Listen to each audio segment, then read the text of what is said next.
Coming up today on the MT and Me, it's all about Pearl's engine. We're going to see about putting something on and taking something off.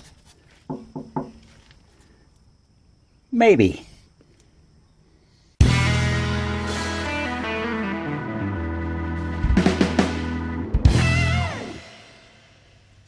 Hello, my nomies, and thank you for joining us again here on the MT and Me. I apologize for my precarious position here, but there's not a lot of room under Pearl, and so you got to make do with what you can do. For the past few weeks, we've been trying to get a very stubborn piece of broken dipstick tube out of Pearl's engine block. As of right now, it's still in there. And I've always held out my last option as being dropping the oil pan on the engine and going at it from the bottom, trying to push it out, which sounds like a good idea. And then I get under here and I really start to look at this oil pan, and I'm not sure it's going to be possible to take this pan off, at least not with the engine in place and everything attached to it.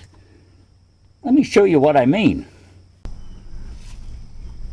Okay, now once again, I'm not working with a whole lot of room here, so this is actually looking at the right side, the passenger side of the oil pan.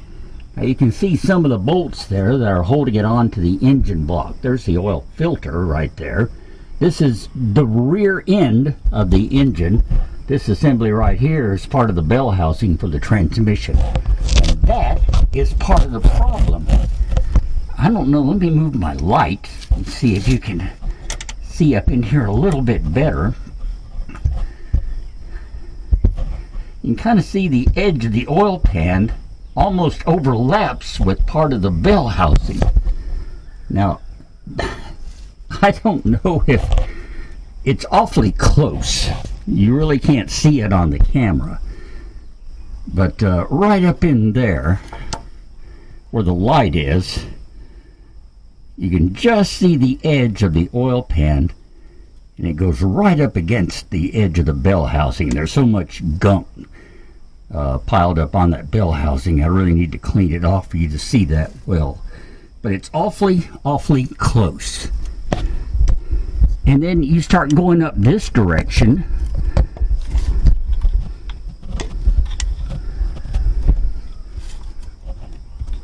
and you start running in to the cross beam here. You can see where the bolts right there keep going forward, and right past this lower part of the oil pan, the deep part, goes right up against the cross beam here.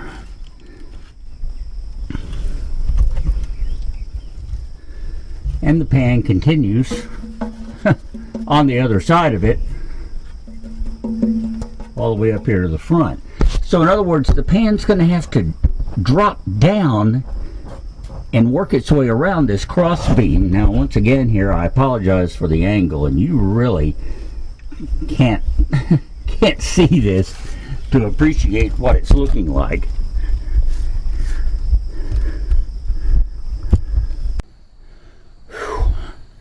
Alright, taking a second to crawl out from under there.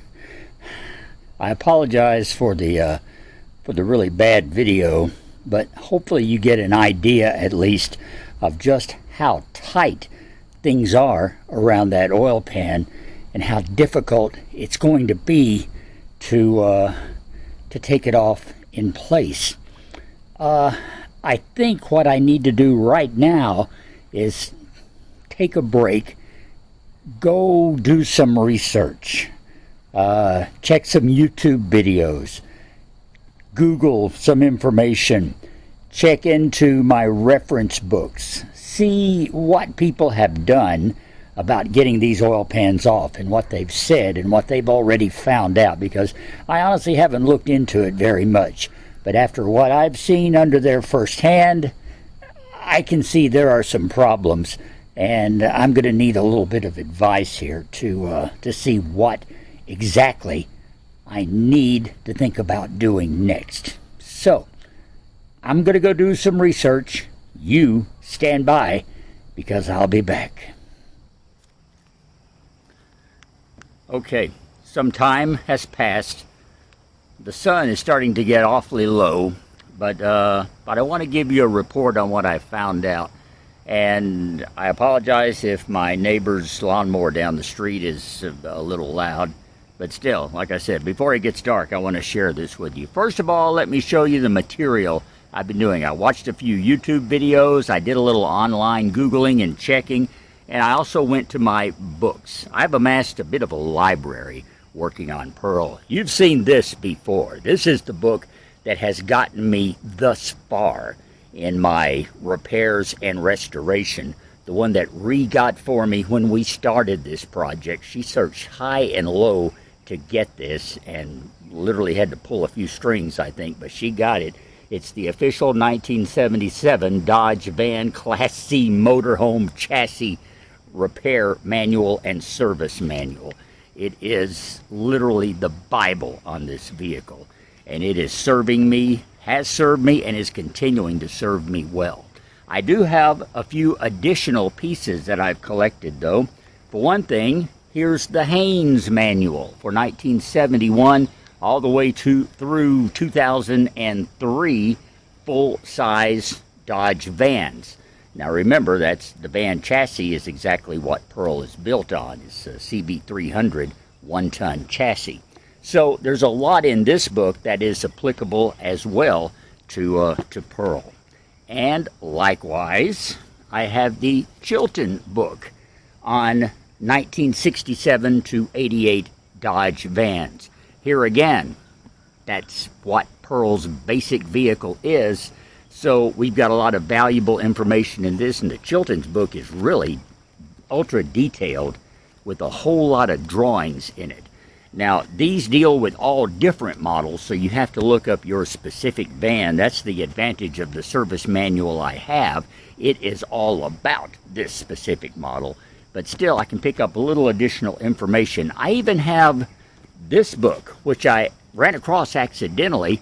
It is by Climber Publishing, which apparently was a publisher of service manuals like Haynes and Chilton for a while, but it's no longer in business anymore. This is the Dodge and Plymouth van, 1971 through 87. So here again, it's a bit of an assortment book, much like the Chilton and Haynes manuals, but it's a little bit different. I didn't even know this existed. I accidentally saw it, and then it took me forever to find a copy. It's apparently very rare, but I did get one that's in almost primo-like new condition, so I'm very proud to have this. And I even bought one other book. This is another Climber publication that I found whenever I discovered that one. It's the Recreational Vehicle Maintenance book, and this has just got a lot of information in general on RVs from basically the 60s and 70s and maybe early 80s. And it's interesting. It's got a little maintenance tips on it, just very generic stuff. But it's got things like, working on the water pumps in the back and the water systems and very basic electric systems, things like that. So, and here again, it's like a brand new copy of it. So I figured it's going to come in handy on down the road whenever I get to work on Pearl's interior. But for the time being, these other books are invaluable. Now, you might be wondering, Russ, why do you have so many books on the same thing? And when you look something up in these books, I will tell you, they basically say the same thing. But each one tends to have some little bit of information that the others don't have. It may just be a line or two or an idea. Sometimes the illustrations or the pictures they include are a little better than they are in the other books. So by using all 4 of them, I can get a pretty good picture of what kind of repair I'm looking at. That all being said, the repair I've looked at is, of course, getting the oil pan off. Oh boy. Let me read you what the main official service manual says about that. I won't read the whole thing, but I'll hit the highlights. Disconnect throttle linkage, battery ground cable, all that stuff.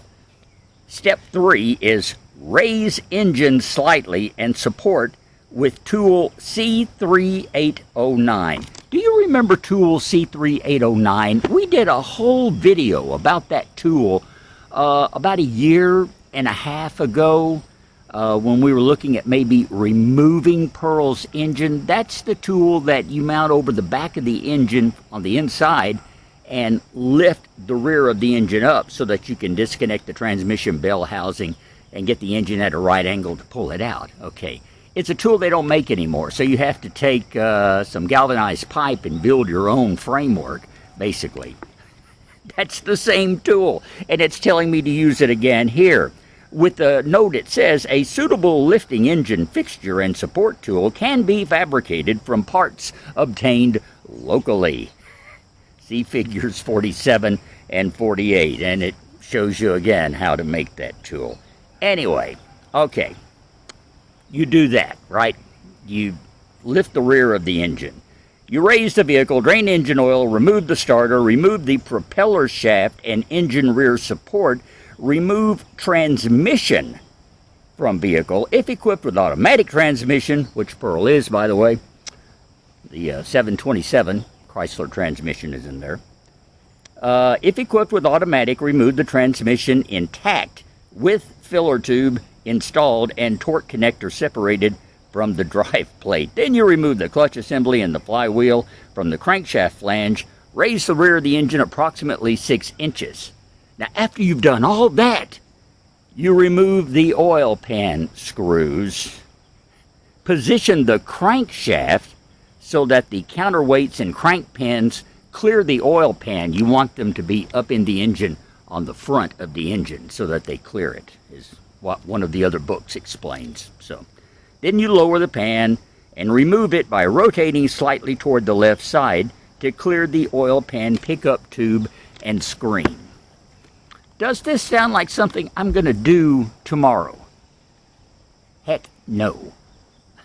I'm going to try everything I can if it just means doing everything over again to get that little piece of tubing out, because if I have to dismount the engine and raise it to get the oil pan off, which I would like to do, you know, and if it were a simpler job, I would jump at it, because I would like to clean the pan out. I'd like to see if there's any residue in there from the engine. I don't expect any, but I'd like to see if there's any kind of signs of wear and tear.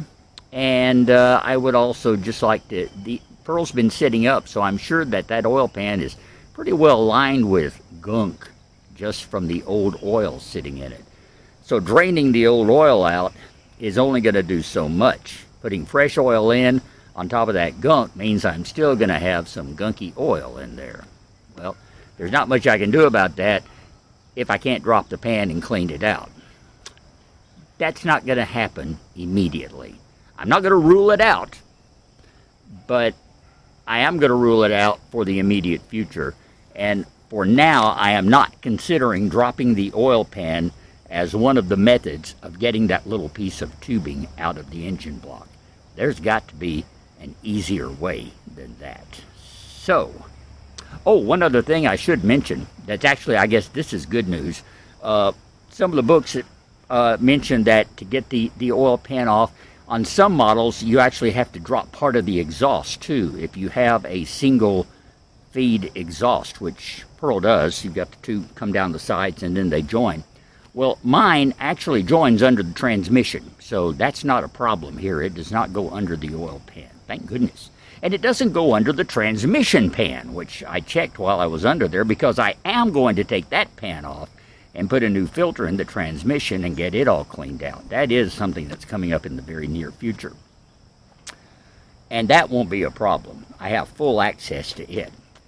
But with the oil pan, it's a completely different thing. And it's interesting because I mentioned a video or two ago that the oil pan, and as you could see when I was under the van earlier, the oil pan's low spot is to the back of the engine on Pearl. It is on all Dodge vans and most, if not all, of their pickup trucks. It's the other way on most Dodge and Chrysler and Plymouth cars. The oil pan is at the front of the engine. Now the reason for that is that crossbeam support that I showed you, that the oil pan is keeps it in place, that the engine sits on. In cars, the engine tends to sit a little closer to the front of the car, a little closer forward. Therefore, you shift that oil pan up and the low spot has to be in front of that beam support. Whereas in trucks and certainly in vans where you've got just a stubby front end, then the engine's further back and then the oil pan sits farther back. So just thought I'd offer that little bit of explanation. So what this all boils down to is I ain't dropping the oil pan, at least not in the near future. We'll get back on the front of the engine and start trying our methods a little more aggressively, perhaps, at getting that little piece of tubing out. I'm kind of at the point, I don't care if I tear the tube up getting it out. I mean, if it's not going to just turn and pull out gently, I will take it and shred it into a million pieces. I would rather have little tiny pieces sitting in the bottom of the oil pan where they're not going to do any harm, rather than have to go through everything else that I've been going through already to try and get that little piece of tube out. Its stubbornness is really getting under my skin. So we will come back to that bridge and cross it as many times as necessary in order to get that little piece of stubborn metal out of Pearl's engine block. Scout's honor. Now that I've spent this entire day trying to see if I could get the oil pan off, I guess we'll come back tomorrow and see about fitting an air filter on top of Pearl's carburetor. So that may be just as exciting as this. Stay tuned and find out.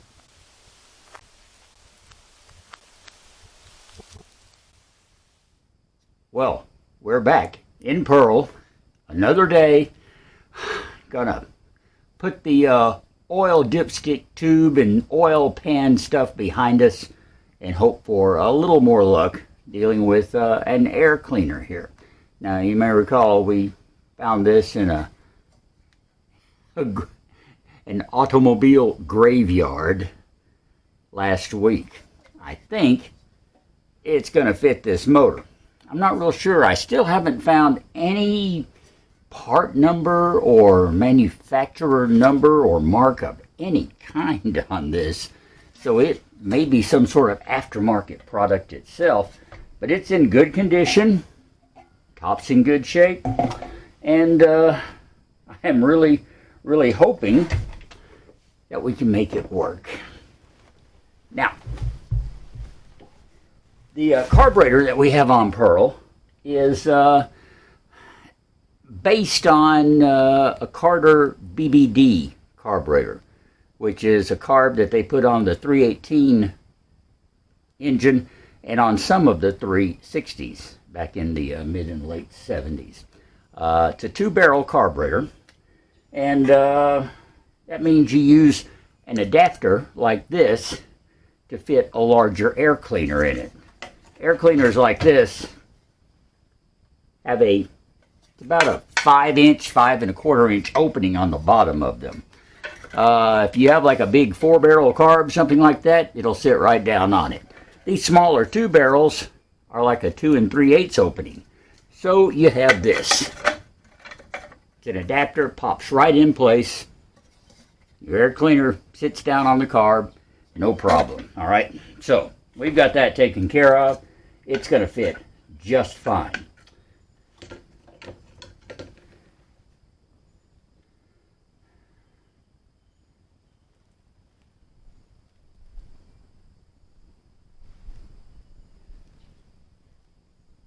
But I may see another problem.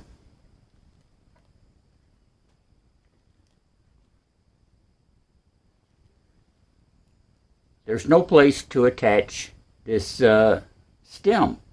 This is the stem that actually goes in like this. This screws down into your carburetor, and then this part goes up through the air cleaner, and you have the little wing nut on top, and it holds it in place. Everybody's seen these.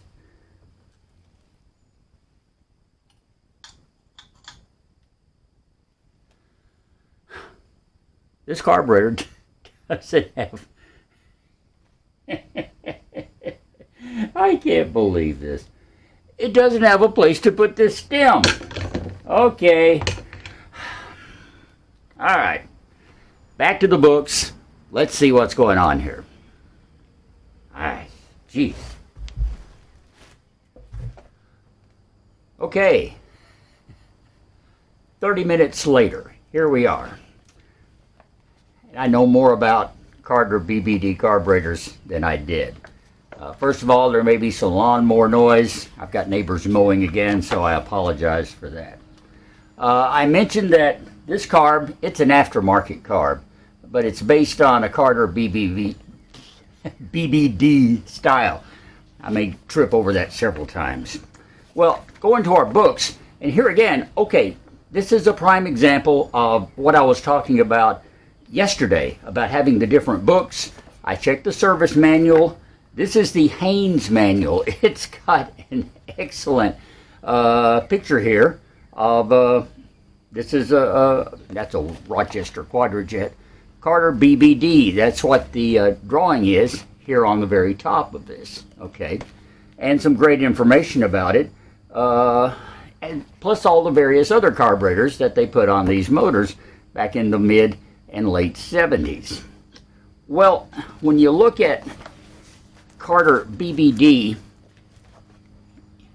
you may notice in this picture there's a little slot there and there. It may be hard to see on camera, but there and there, right on the front and the back, a little kind of a slot thing. And you look on this Carter, and there's no hole for a stem either, for an air cleaner stem. But they do have that little slot. Well, you know what? That slot is also right here. It's on the front and the back. This little part here. All right? And there's actually a little hole in the very bottom of the slot. This is going to make sense in a minute, okay? Now, one of the other books, the Chilton book, has a whole different set of illustrations in it and information on the carburetors. And this one starts showing the various carburetor and air cleaner attachments. And I want to show you something. Let me find a good spot here. Okay. This is air preheater on the 318-360. It's what the display is. But can you see right there where my finger is? That little triangular piece. All right. They call it a clamp assembly. What it is a little Y-shaped piece. It has, okay, I don't know where my, oh, here it is. It has this attached to it, which holds the air cleaner. But at the bottom, it's on a mount that has a little Y piece that comes out and has two little pins on it. Well, guess where that goes? Right here. And the little piece fits in those slots. It's kind of spring-loaded. Fits in those slots and snaps in place. And that gives you your mounting for your air cleaner. And it keeps clearance then for the butterfly valve, the choke valve in the carburetor without having anything stuck down in there. All right. Well, that all being said, this carburetor didn't come with one of those. When we got this, my buddy Glenn actually got this and sent it to me. And it came with, a couple of gaskets, actually three, two bottom gaskets and a top gasket to fit around for the air cleaner. That's all there. But apparently they assume maybe that you have an old carburetor that's got that little piece, what did they call it again? The clamp assembly.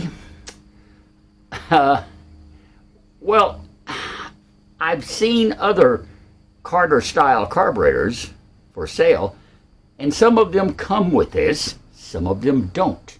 Most of them don't, as a matter of fact. Just a few that I saw actually had this little part that was included in the package that would come with your carburetor. Mine didn't. I don't have one. I don't know where to get one. I can't find one online. I have looked, I checked clamp assembly, I have Google for everything, and I have not turned one of these things up. Now, I'm not giving up. I'm going to have to either find that. I may have to make another trip back to the junkyard and look for an older 318, something that's got an old Carter BBD on it, and steal the clamp off of it, My only other option would be to option for another carburetor. I've got this one on there. I'd like to try to use it if at all possible. So that's the current dilemma, all right? We're looking for a clamp assembly, and when we have that, we can then put this on right there, and then we can take this and set it right there. I have to hold it in place, and then we can put the lid on, and we'll have enough of a post sticking up to clamp it down. My only other worry now that I look at it, putting that little adapter on there actually lifts it up another ½ inch, something like that. I wonder if that's going to interfere with my engine cowling going back over. We'll cross that bridge when we come to it. Right now, before I can do anything with this, or this, or certainly this, I need a clamp assembly. If you have one, send it to me, please, or tell me where I can get it, because the search is on. Okay, so that kind of stops us dead in the tracks today of putting an air cleaner assembly, air filter assembly on Pearl's engine. Much like yesterday, dealing with the oil pan, we have run into the unexpected. I want to take a second to just talk about that. We've run into a lot of unexpected in this Pearl project. And it really does make it interesting, to be honest with you. Let me be right up front. I'm not complaining, okay? I'm just making an observation about how the best laid plans can go awry very quickly, especially when you're like me in this situation and you really don't have a clue what you're doing. I'm learning this as I go along. I have said many, many times since I tackled this project that I have just enough auto mechanical knowledge to be really dangerous at it. And I think I've proven that time and time again already. And heaven knows we've proven it this week. I thought I was going to take an oil pan off. Well, there's a little more to it than that, isn't there? Okay. If you don't know what I'm talking about, watch the first half of this video again. There's a lot more to it. Today I thought I was going to put an air cleaner on Pearl. Well, because I don't know my carburetors and all their accessories, there's, once again, a lot more to it, okay? And one other thing I want to remark about this week, aside from the fact that I'm starting to feel sick, and I don't know if it's the fact that nothing's working out or I've got a stomach bug or what, but that's neither here nor there. The other thing I do want to point out is once again, my main computer is sick. Very sick. You may recall just a few weeks ago, I had to actually skip doing a video because I couldn't access all the files on my computer. Well, it's giving me fits once again, and all of this production that you've seen here has been done with a different set of software on one of my laptop computers. A computer that I might add is not made for editing videos, so it's been a very slow and tedious process. So my apologies if there are some rather rough edges on this video here or there. That's just kind of the way it's turned out. And you may notice as well that there's not a watermark logo down here in the corner of the video, the little circle that says the MT and me. Well, that's because I don't have access to that. It's on the computer that's locked up, so I can't put that on. And it also means that here in a second, when we get ready to end this video, you're not going to see the usual, little logo here coming across and going up and making the big circle and everything. Nope, that ain't going to happen either, because all that stuff, that little sub-program, is on the main computer. So you might have even noted at the beginning there was a different opener. Okay? Well, I probably needed a different opener anyway, but that's not necessarily the one I would have chosen. It's the one that I could throw together in about a half hour and use on this video. So depending on what transpires with computer science over the next week or two, you may be seeing some more of this. But in the meantime, it's been a little different this week, and my apologies for that as well. It seems like I've apologized for a lot of stuff in this video, so some of it not necessarily my fault, except for the fact that I just didn't know. And I know now. So it's time to regroup, see if we can't find a clamp assembly, so at least we can do something with this air cleaner. And also retackle the job of getting that little piece of dipstick filler tube off or out of the block of pearl. So 2 weeks and I really haven't accomplished anything, but I've learned some stuff. I hope it's been entertaining watching me fail. People love to watch people fail, so keep watching. I can guarantee many more great fails are yet to come here on the MT and Me. That's all the failing I'm going to do for this week, okay? Like this video, give me a thumbs up, please. Something will go right. If you haven't subscribed, please do so. Picked up a couple more. I think it's 152 the last time I looked, which was yesterday. And thank you. Thank you for subscribing. The rest of you, get on the ball. We're shooting for 300, Let's rock it on. See what we can do. Remember to like and share the video. Join us every Sunday morning for major fails and much more right here on the MT and Me. No credits this time, but I think if you look below, you're still going to find the links to the mtandme.com and the Facebook page and maybe any other information that we need to share on this. Credits, they're on the other computer. So, all right, that's about it for now. And since I don't have my little round logo to come across and go up, just use your imagination for that. I will say, boy, I love you, my nomies. Thank you for sticking with me, and join me again next week. I'm Russ, and we will talk later. And now, we're just going to fade to black. I tell you what, Ree's going to be all over me for this video.